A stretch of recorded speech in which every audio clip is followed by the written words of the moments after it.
guys, welcome back to our channel.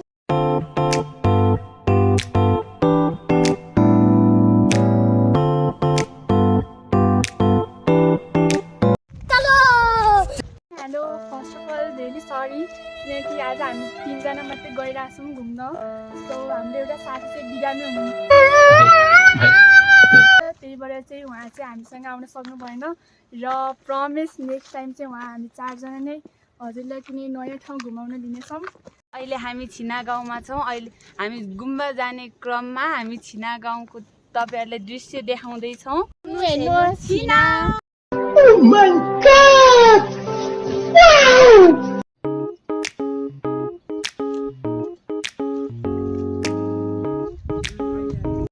स्कुलको तर्फबाट पनि धेरैचोटि गुम्बा गइसकेका छौँ। त्यही पनि आज तपाईहरुलाई गुम्बा देखाउँछौँ भनेर गएको हो। र जुम्लामा बस्ने मान्छेलाई चाहिँ थाहा नै होला है, जुम्लामा रहेको यो गुम्बाको महत्त्व। र यो चाहिँ मात्र बौद्ध धर्मलाई होइन, सबै जुम्लामा रहने हिन्दू धर्म वा अन्य धर्मको लागि नि त्यति महत्त्वपूर्ण छ। र धेरै पर्यटकहरू पनि यहाँ आउन खुबै रमाउँछन् किनकि यसले चाहिँ हामीलाई मात्र बौद्ध धर्म होइन, गौतम बुद्धको जन्मको बारेमा पनि धेरै जानकारी दिन्छ। हेर्नुहोस्, यो चाहिँ हाम्रो गुम्बाभन्दा हल्का तल रहेको चाहिँ स्तूपा। साथीहरू, यो चारवटा स्तूपा छिना जाने बाटो र गुम्बा जाने बाटोको बिचमा हामीहरूलाई देखिएको थियो। साथीहरु, जहाँ चाहिँ यस्तो खालको झन्डा छन् त्यहाँ बौद्ध धर्मको मानिसहरूको बसोबास छ। अहिले हामी चाहिँ हाम्रो गन्तव्यतिर लाग्दैछौँ र त्यही गएपछि तपाईँहरूलाई त्यसको भ्यू देखाउँछु। So subscribe our channel. यदि तपाईँहरू चाहिँ हाम्रो जुम्लाको बारेमा चाहिँ अझै थप जानकारी चाहन इच्छुक हुनुहुन्छ भने हाम्रो च्यानललाई चाहिँ सब्सक्राइब गरिदिनु होला र प्लिज हामीलाई सपोर्ट गरिदिनु होला। This is our Jumla. यो स्कुल छ यहाँ एउटा जुन चाहिँ छिना गाउँमा रहेको छ र अफसोस यो स्कुलको नाम चाहिँ हामीलाई थाहा छैन र थाहा हुनेले प्लिज कमेन्ट गरिदिनु होला र हामीलाई नि जानकारी दिनु होला। धन्यवाद। हेर्नुहोस्, फाइनली हामी चाहिँ गुम्बा पुगिसकेको छौँ र अब चाहिँ त्यही गएर हजुरहरूलाई थप जानकारी दिन्छौँ। अगाडिको भ्यू। सो हेर्नुहोस् गाइस, उता त्यो चाहिँ भन्नाले त्यसलाई चाहिँ मन्दिर भन्छन्, तर हाम्रो चाहिँ हिन्दू भाषामा त्यसलाई थान भन्छन्। जुन कि कुनै खास अवसरमा चाहिँ जस्तै चाहिँ वैशाख पूर्णिमा चाहिँ त्यहाँ चाहिँ धेरै उ गर्छन्। कतिवटा होला नि त 3000सम्म थाहा बनायो। जहाँसम्म लाग्छ मैले क्रिएट गरेँ जस्तो छ। Very excited and tired. Same here. चलो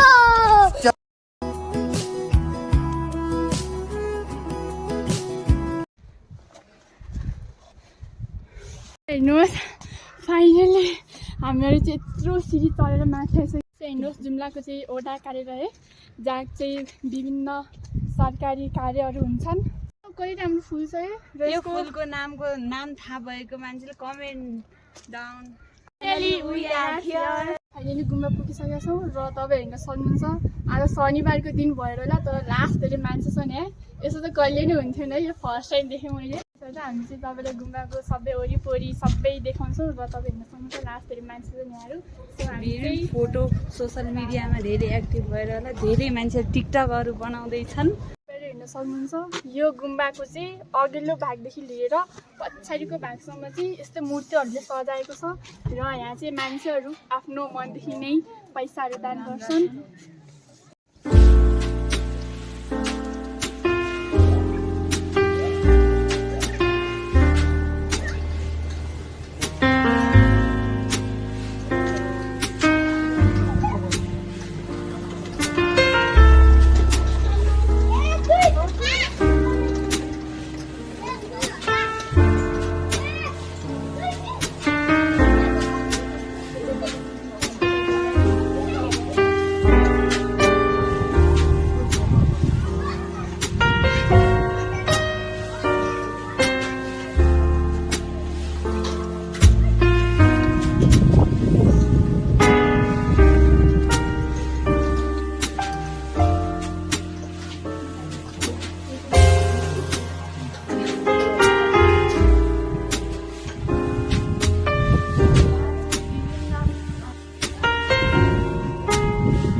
तपाईँहरू चाहिँ यहाँ हिँड्न सक्नुहुन्छ।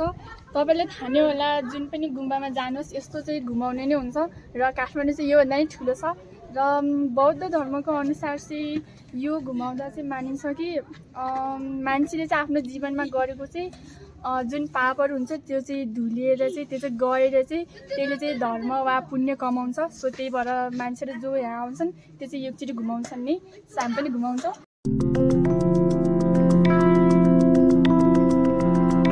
आजको हाम्रो यो भिडियो बौद्ध धर्मलाई लिएर नै बनेको छ। त्यसैले बौद्ध धर्म र यसको रहनसहन आदिको बारेमा चाहिँ जानकारी पाउनको लागि बौद्ध धर्म सम्बन्धित मानिसहरूलाई नै सोधौँ ल। त्यो घुमाउनेको नाम के हो?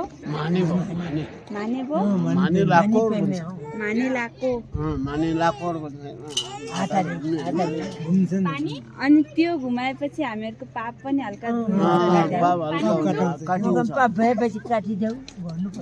यसो घुम्नु होइन, उल्टा यसो घुम्नु पर्यो। यसो दाहिने हातबाट दाहिने हात यता यसो कतिचोटि घुम्नुहुन्छ? एकचोटि दुईचोटि भन्नु केही जति आफ्नो मन पुरा हुन्छ।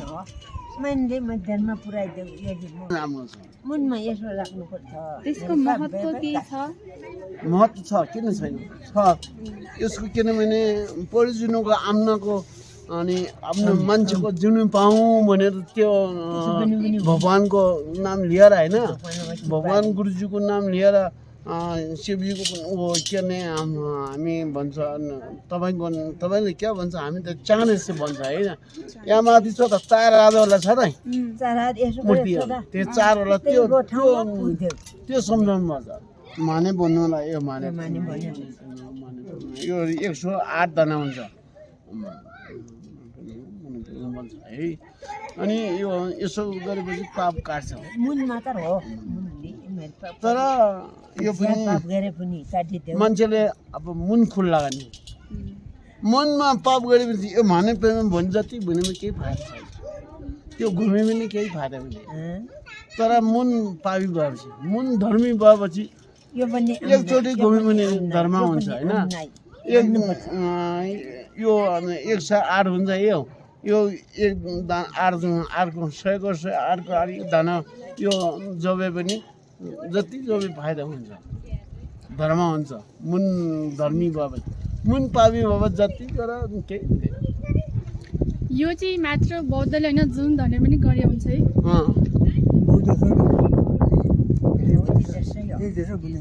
यो चाहिँ हिन्दू धर्महरूले पनि घुमाए कि फरक पर्दैन होला? अब आफ्नो मनको कुरा। अब तपाईँ धर्म त हिन्दू धर्म मान्छ होइन, तर पनि मान्छे बुद्धिस्टमा जाने पनि सकिन्छ। तर हिन्दू धर्मले नेर्क जाने, बुद्ध धर्म सर्क जाने कुरा मात्र छैन, मनको कुरा हो। मनको मन पापी छैन भने, मन धर्मी छ भने जसले पनि सर्क जानु सक्छ। यही सर्क जानको लागि हामी यो मानिपेमे गर्छ होइन, यो घुम्छ, यो मानिपेमे गर्छ।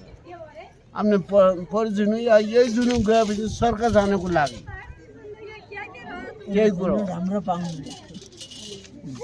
अब धर्म कमाउने धेरै कुरो छैन।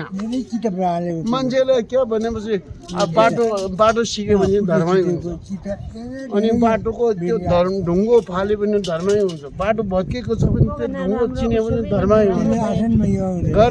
घर ठाने भए मान्छे ठाउँ पुगेपछि घर थान सिकाइदियो भने धर्मै हुन्छ। मान्छे कुकुर हान्छ है, त्यो कुकुर समय भने त्यो कुकुर ढाके पनि धर्मै हुन्छ। धर्म भन्ने कमाउने भने धेरै जस्तो छैन, मनले धर्म हुन्छ।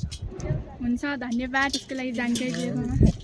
हेर्नुहोस्, यो भ्यू चाहिँ जुम्ला बजारको गुम्बादेखि हामीले लिइरहेको छौँ र हेर्न सक्नुहुन्छ यो चाहिँ पुरै जुम्ला बजार नै समेटिएको छ।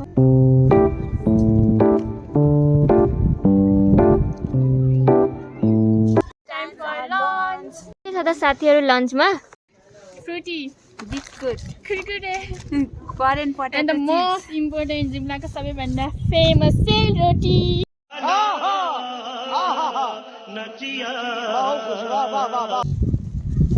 हामीहरू लन्च पछि भेट्छौँ। 5 minutes later. 2,000 years later. Much later. आजको लागि यति मात्र नै फ्रेन्ड्सहरू र आशा छ कि हजुरहरूलाई हाम्रो यो भिडियो एकदमै राम्रो लाग्नेछ र प्लिज लाइक सेयर कमेन्ट र सब्सक्राइब गर्नुहोस् र हाम्रो यो भिडियोलाई हेरेर गुम्बाको चाहिँ वरिपरिको वातावरण र यसको चाहिँ महत्त्वलाई बुझेर इन्जोय गर्नुहोस्।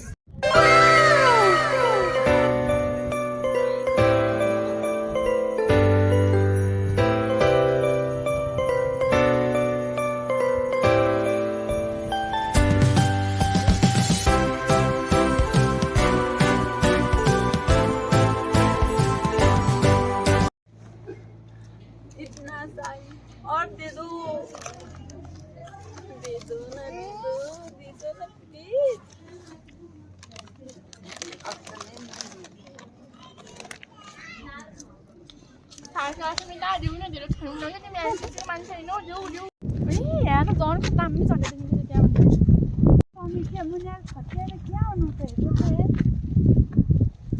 So sad.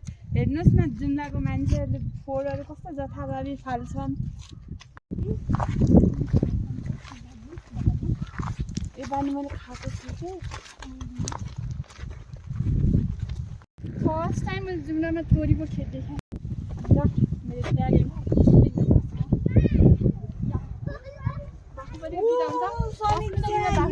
Very very strong.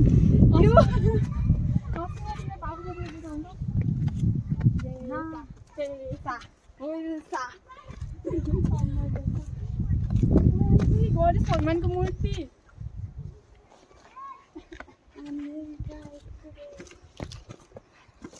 खत्म। Bye bye, tata, good bye.